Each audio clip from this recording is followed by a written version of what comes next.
What's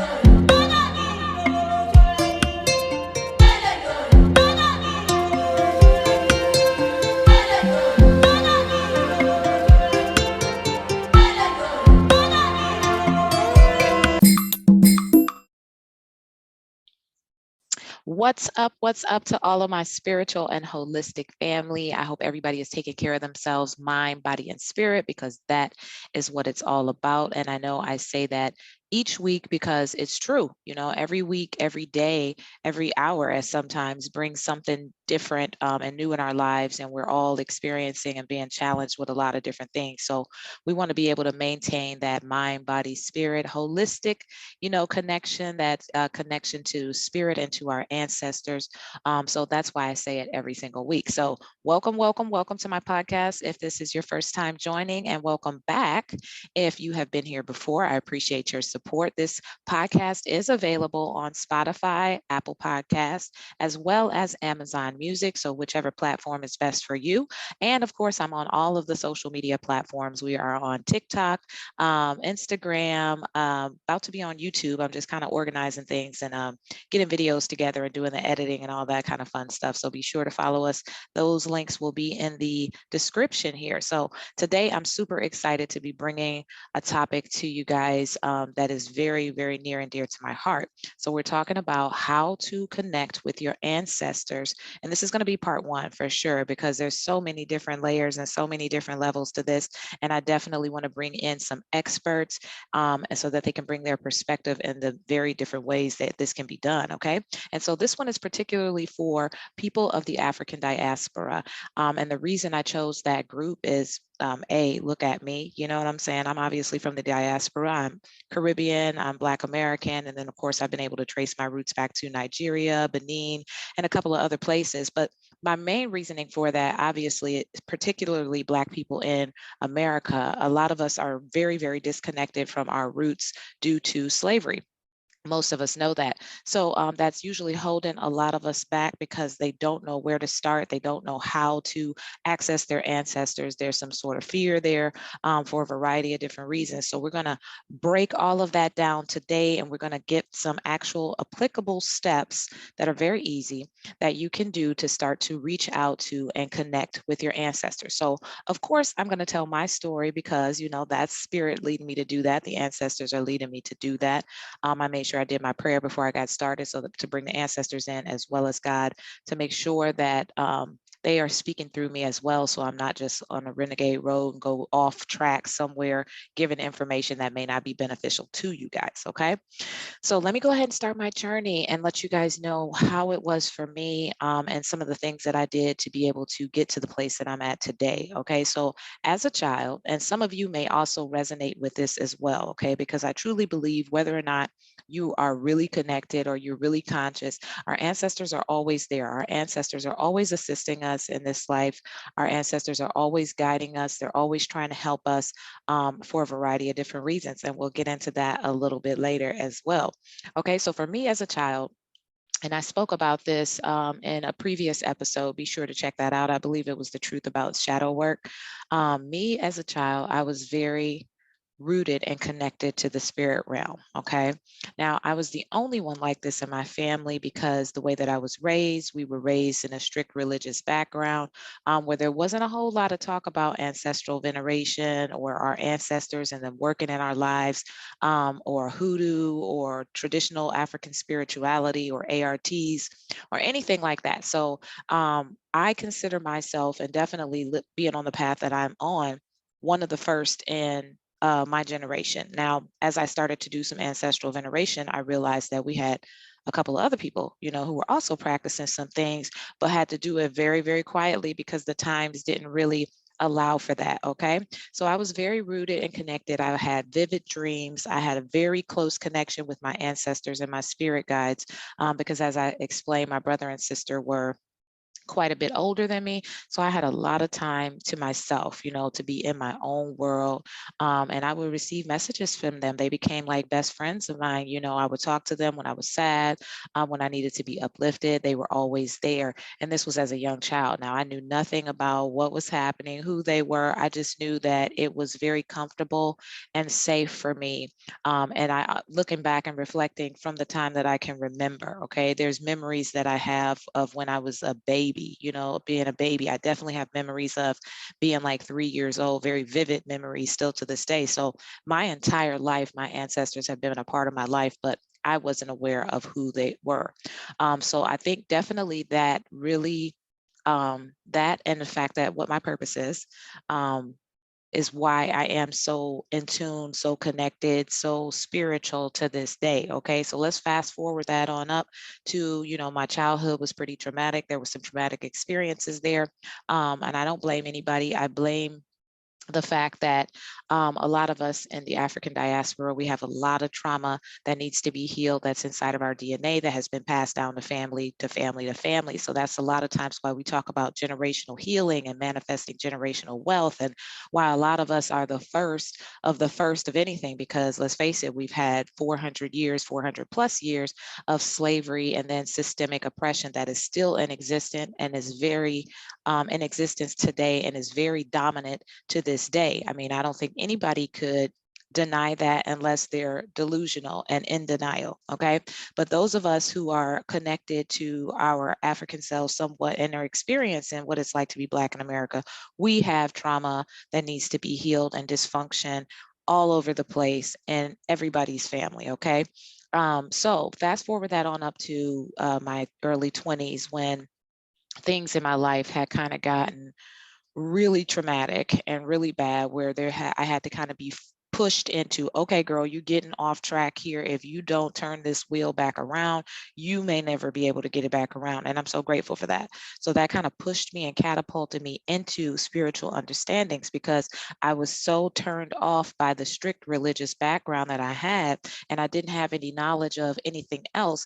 I just was like kind of going solo, like, hey, you know, I'm just going to do this thing by myself. And I had to be pushed into a traumatic experience that was like, no, you need to find out about spirituality. So that's how I got into it. Actually really started out with like learning about meditation. So I started learning about meditation.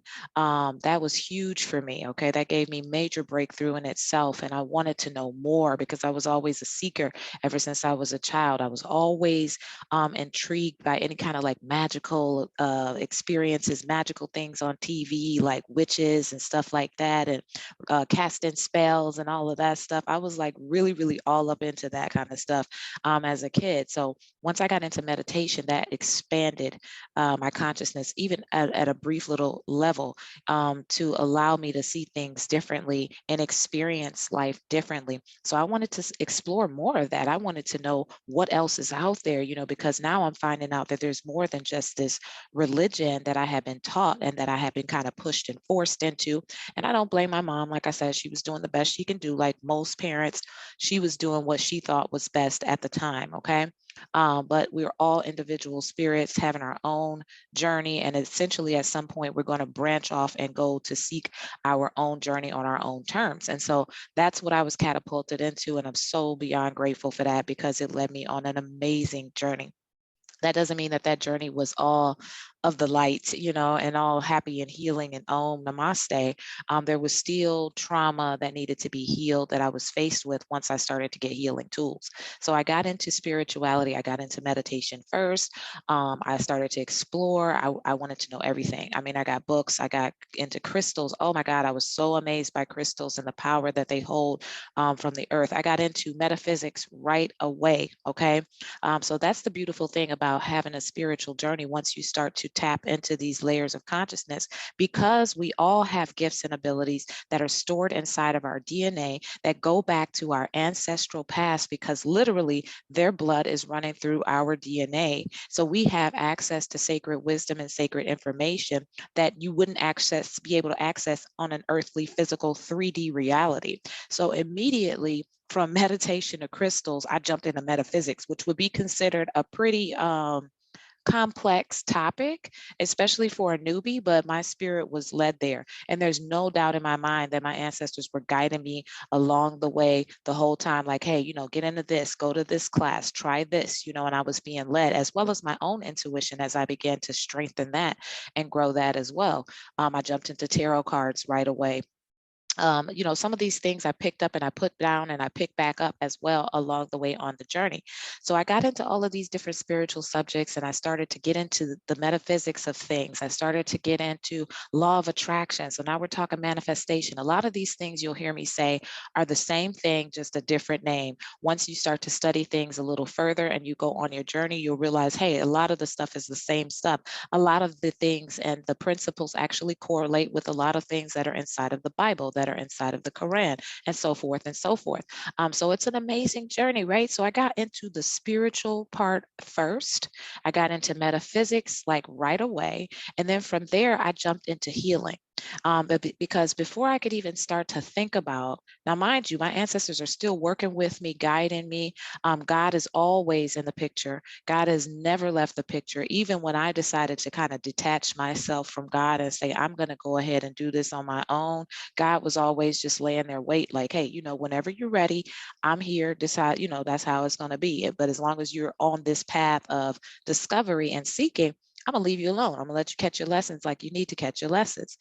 So that's exactly what I did. So I went from metaphysics into the healing side of things because that's what I needed. Mind you, I had come from a childhood of trauma that consisted of all kinds of horrible things. We'll talk about that a little later on. So there was a lot of shit that needed to be healed. Okay. Like that's what I say a lot of times. Before we can even think about healing generational curses and traumas in our ancestry, there's a lot of stuff that we have to heal with inside of ourselves because we've been a product of that. So once you become conscious to a certain extent or even a small amount, you realize that there's things inside of you that need to be healed, especially as you get older, because what begins to happen? We begin to then start to act out those same behaviors onto the next generation. That's our children, that's our children's children, and so forth and so forth, unless you begin to break the cycle somewhere. So breaking the cycle for me and for most people that I know starts with yourself. It starts with you being able to start to heal things within yourself. And I'm going to say this because this is extremely important. If you have had a traumatic, extremely dysfunctional upbringing and you know, childhood or even early adulthood, teenager, whatever, it is okay and actually recommended to seek out some sort of psychotherapy as well, okay? Because some stuff is going to be bigger than you, especially if you're in the middle of it, okay? So if you're in the middle of depression, it's kind of hard to heal yourself from depression, okay? You're going to need to gain some strength. You're going to need to get stronger before you can get to a place of being able to heal yourself completely by yourself. So please don't be a stranger to psychotherapy and having someone who is educated in that area. I will say for people of the African diaspora, try to find therapists that look like you, that can relate to you. And the reason why is because then we're able to share freely a lot of the things that go on in our culture. It's sad to say it, but it is the fact, and we know this, that Black people in America experience a different culture in America than white people or any other race for that matter. Okay, and that really kind of goes for around the world, but we're particularly talking about Black people in the African diaspora in America, okay, because that's where most of my experience is. Even though I'm half Caribbean, I have very limited experience of that culture. It was a lot, I was a lot younger when I lived in the islands, okay? So I was raised over here in the States, in Detroit, in Tennessee, in Florida, and now in Atlanta and Georgia. So I understand this culture a lot, you know, because this is the way that I was raised. This is the way that I grew up. This is the way that I dealt with my adult life. So I understand this culture and the things that we experience over here and that we still continue to experience over here. Okay. So, don't shy away from psychotherapy. And I would definitely suggest getting a psychotherapist or a therapist who looks like you, who you feel able to share certain things with freely, okay? So that you can get that healing on that deeper level. Because a lot of times what happens is we may go off and ask certain people about, how do we do this and how do we do that? And they themselves may not be healed in that direction. Whereas a therapist is going to be able to help you based on actual principles, and they're not so closely connected with that. They know the right things to say and when to say it. Okay. So that being said, I had to go on my intense healing journey, and still am in the process of it. Like I said, 2022 is showing me like, girl, we still got shit up in there. And that's okay. That's okay, because the awareness of it just lets me know that, okay, we're on our way to something even bigger and greater and better. I'm stepping more in alignment with purpose, no matter how painful it may be. Okay. So I went into my healing journey. There was definitely different layers of that. I studied all kinds of different stuff. I experienced all different types of spirituality, Buddhism, Hinduism, yoga, many different styles of yoga, different styles of meditation, law of attraction, spiritual alchemy, tantra. I did all of these different things. Reiki, we talked about that. And then once I got into Reiki is when I really found out that, hey, I've got a natural gift and ability of energy healing, and it's strong and it's powerful. So those types of things let me know that, hey, this is something that you have inside of you. This is something that you used to do. This is something. It was like riding a bike for me, like like boom, like, yeah, we know this, tapping into tantra and raising my kundalini and tapping into goddess energy. Those types of things allowed me to reawaken aspects that were already within inside of my DNA from past lifetimes, and when we say past lifetimes, we're talking about that ancestral DNA that's running in our veins as well. Past lifetimes, you know what I'm saying? And this can go on up to metaphysics, depending on how you start your journey.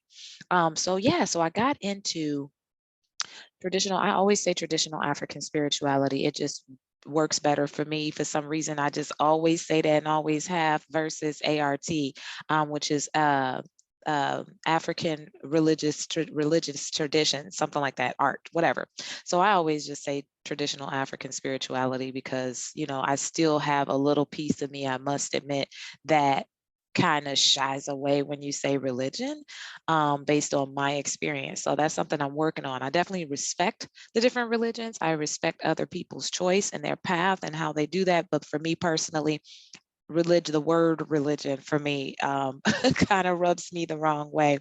So I always say stick with spirituality because, in my opinion, that allows you to branch out and kind of have your own discovery and your own experience. And I'm so grateful for that because if I didn't have that, I don't know where I would be. Okay. So let's fast forward up or rewind and fast forward to now. We've done a tremendous amount of healing. My husband passed away or transitioned 12 years ago. That was another bout of healing. And I had to go into single motherhood. Now my girls are getting older, things like that. And all along, I will say this with my daughters, from the time they were like 3 and 5, I want to say is when I started getting into this stuff. They were right there beside me. They were right there beside me the whole time with every different thing that I was trying. And my reason for that is because of my experience that I had with such a strict religious background and upbringing where we didn't have choices. It was like, this is it, and this is what you're going to do. And if you start asking crazy questions, we're going to shut you down. So you can't even express yourself in that way. I wanted my daughters to have choices. Okay. I wanted their spiritual path to be their own spiritual path. All right. I was crisscross applesauce, guys. Now it's time to stretch it out. There we go. There's one. To have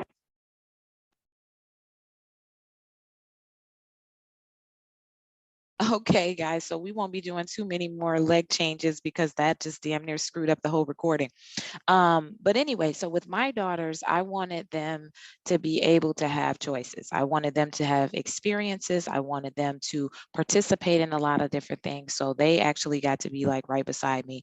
And that in itself is actually the beginning of breaking generational curses to allow them to explore, to have the option. And then now as early young adults, they of course are like off doing their own thing. But just like me, they'll come back around. And when they do, they'll have all of these tools, as well as they know their mom. They can call up and ask, hey, questions about different things. And I have a plethora of knowledge, and I'm always in their ear about different stuff. And they have options. So if they choose to go the church route, they can do that as well. I'm going to love them. I'm going to respect them one way or another, but they're definitely going to be able to have some sort of conscious idea about spirituality and why it is they're doing what they're doing. And that's what I wanted for them.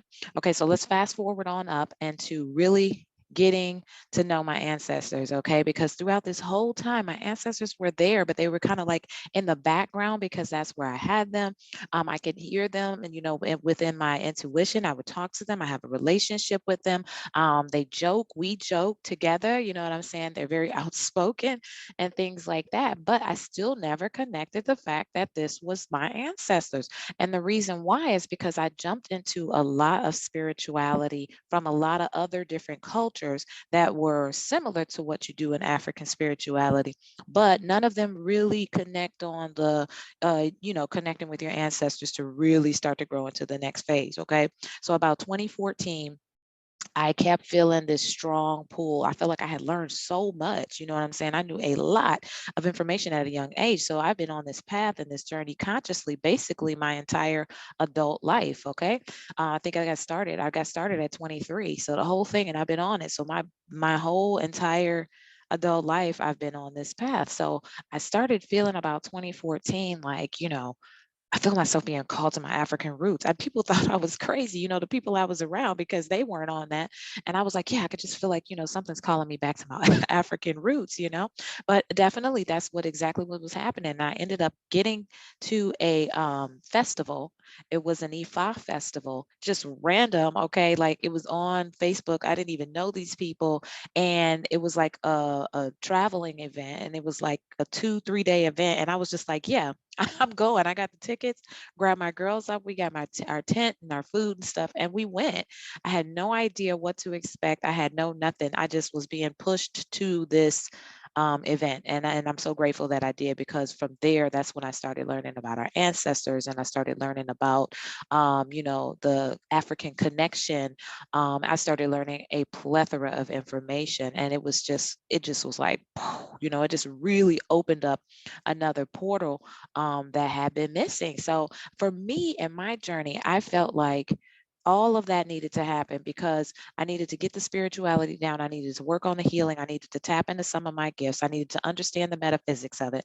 Then I got into the traditional African spirituality and started to find out about my ancestors, who these spirits were that have been helping me all along. Okay. Because before, in like the new age version of stuff, it's like your spirit guides, the angels and stuff like that, which is cool too. Don't get me wrong, but my spirit started needing more. My spirit was like, I need definite answers. This isn't going to work for me anymore. So sure enough, I started to go and explore that, and that led me into another world of spirituality. And all of this was being guided through my ancestors as well as my higher power.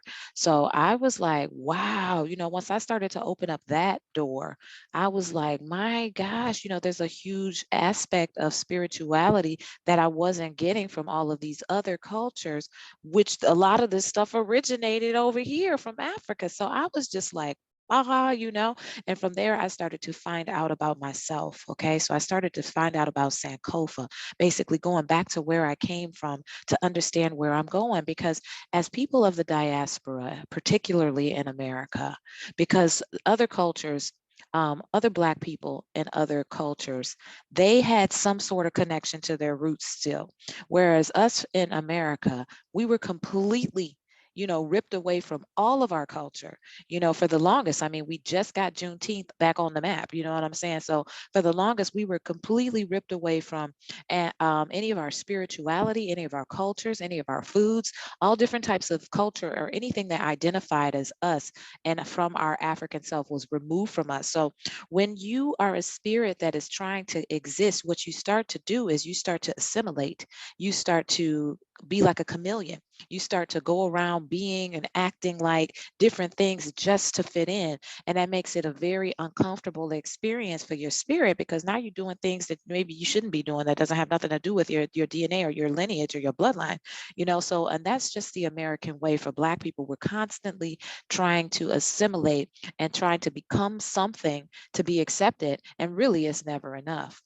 Okay, so I started to tap into knowledge of self and understand who I was as an African woman, who I am as an African woman. My life began to change dramatically. I got my locks in 2015, you know, and everybody told me once I started my locks, they were like, "Oh yeah, you know, your life is, you're gonna go on a journey." I was like, "Child, please, I'm just tired of doing my hair." You know, that's where I was.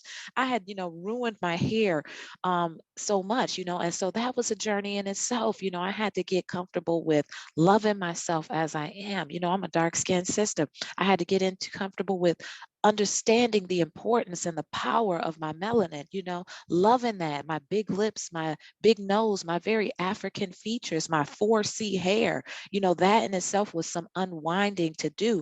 And, you know, I had my ancestors guiding me the whole time and pushing me where I needed to be. Now I love absolutely all of that about myself. You know what I'm saying? I'm not putting anything else on. If you knew me before then, you know, I was 18 inches pack of yak down to my butt. You know what I'm saying? I was straight hair, nails done all the time, all that different stuff. And I'm not knocking anybody who does that, to each his own. It's just for me, I was outside of character, and I didn't even realize it because I was trying to assimilate to be like something that wasn't in alignment with who I am and who my spirit is, you know. But I needed all of it. I needed the entire journey to get here, to be where I am today. So go ahead and fast forward back to that traditional African spirituality. And I started learning about myself. I started learning where I come from, where my people come from, the magnificence of us. And once I started to get to the next phase, which is interacting directly with my ancestors. So that's what this podcast is really about. That's what this episode is really what we're talking about. How do we get in touch and in tune and connect with our specific bloodline ancestors? Okay, because I hear a lot of stuff and I see a lot of things, and there's nothing wrong with that. A lot of times people want to jump to Kemet. They want to be like, oh, we're Kemetic, you know, we're the Anunnaki and all of that stuff. And the bottom line is, not everybody came from Kemet. Okay, I'm gonna go ahead and break it down just like that. Not everybody came from Kemet. Okay, and you're doing your bloodline ancestors a disservice when you skip over them to go back 600,000 years to try to grab an ancestor that may not even be a part of your bloodline. You don't elevate your ancestry like that. You don't elevate your ancestry going forward like that. So that's why it's so crucial to tap into at some point your own bloodline ancestors, okay? Because we are here having a spiritual experience in human form, okay? Our ancestors were here having a human experience, and they suffered a lot in order for us to be where we are today. They went through the struggle, and we got it a lot easier than they ever had in any generation before within the slavery generation for the last 400 years. They had it hard. They had very little to work with, and they made it work, and they made magic and miracles happen in a variety of different ways. Okay, they were always rooted and connected to God. Okay, the Christianity thing came on the scene during slavery, this version of Christianity. Okay, the Roman Catholicism version of Christianity. Okay, that's not what we were doing before. Nobody had ever heard of that around the world. No indigenous person had heard of that, not even the Native Americans. Some of us were Native Americans over here in America. Okay, so there's a lot of amazing ancestors that we have. You got the Doggone tribe, you've got Nigeria, you've got Benin, you've got the Congo, you've got all kinds of amazing ancestors, because Africa was one. So we were all over the place when we had been here for millions of years. So we were all over the place. Okay, so if you want to tap into your actual ancestry, this is what I did. Okay, as I got pushed into it, I wanted to know more. I'm a seeker. I just kept on wanting to know more, and I still want to know more. I never get tired. You can never learn too much when it comes to this stuff, you know? So I started to, in 2016, ask my family about my ancestors. I started in the immediate lineage, okay? Like, who was my grandfather's mother? What was her name? You know, I started asking about different people, what they were like, you know, where they worked at, what types of things that they did. And I started to create a family tree. Now in 2016, when I started this, it was extremely frustrating. And I'm going to say, go ahead and be patient.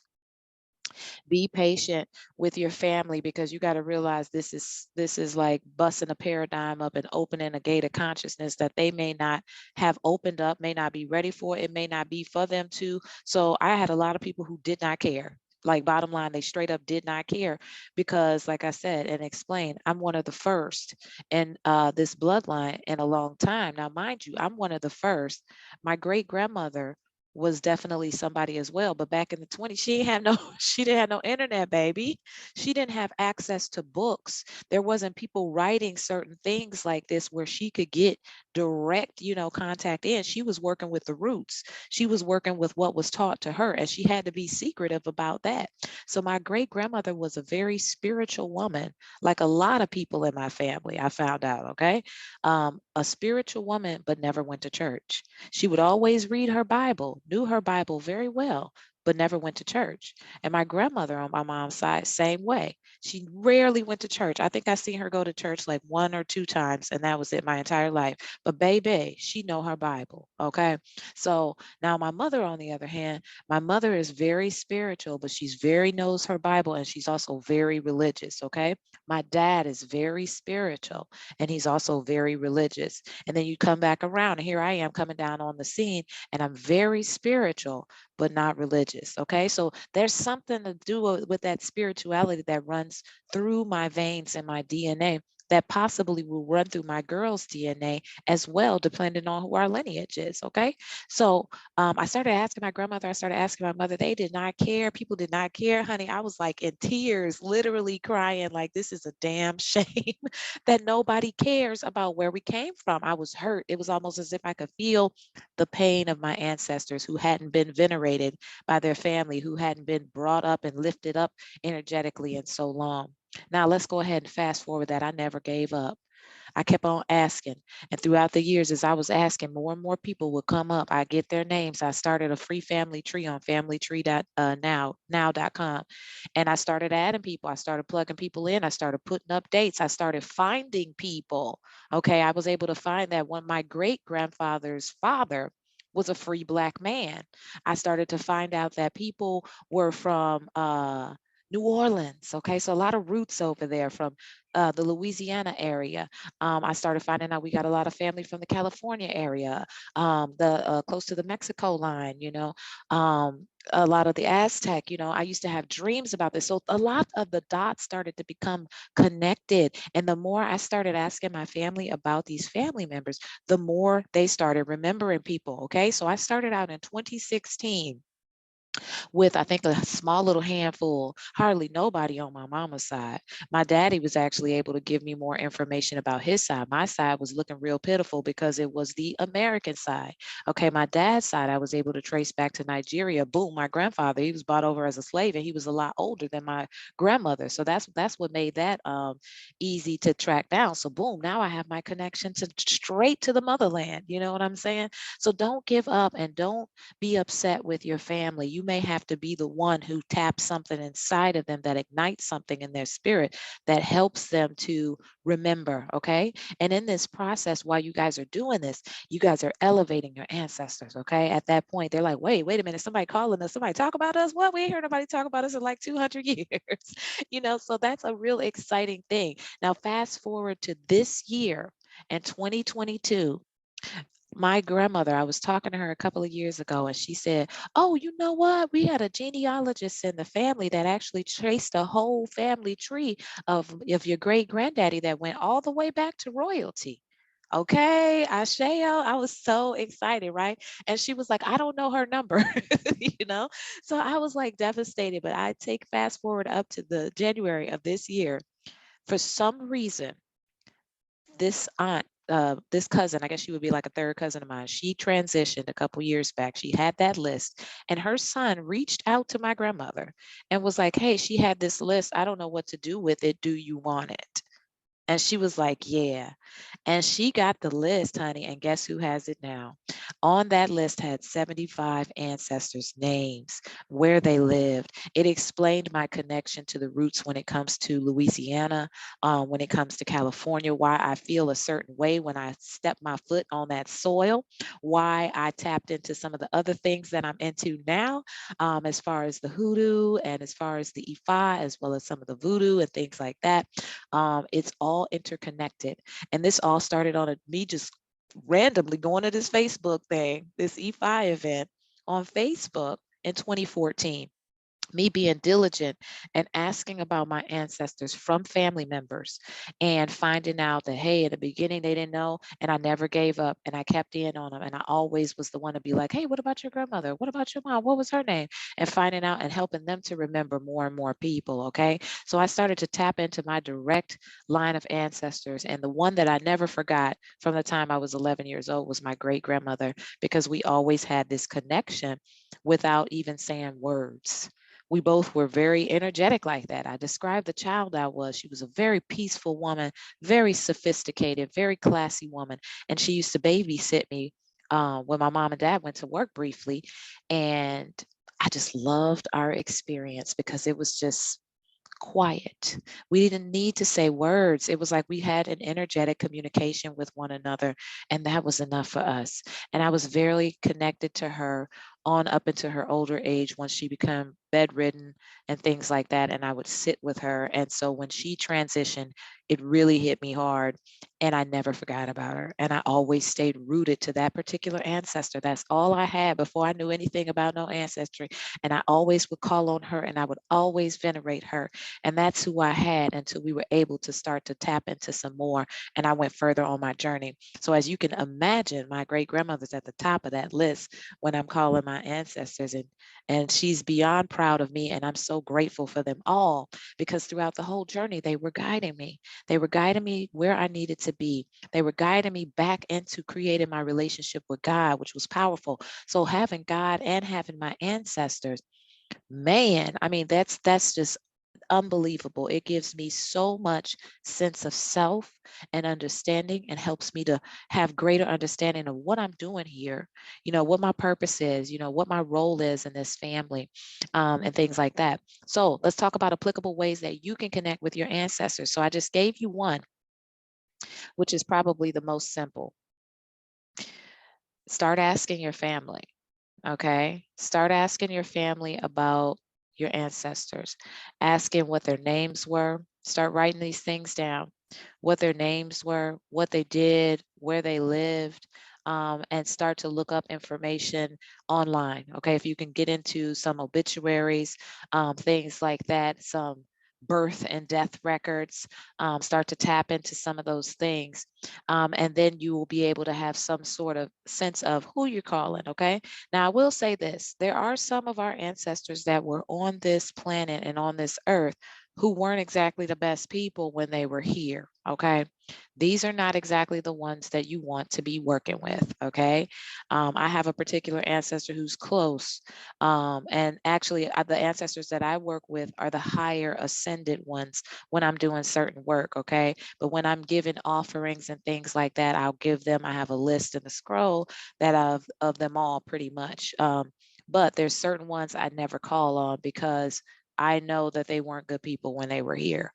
So you want to be aware of that as well. That's why you want to ask who these people were, what type of people they were, because you don't want to be calling up just any and everybody, literally.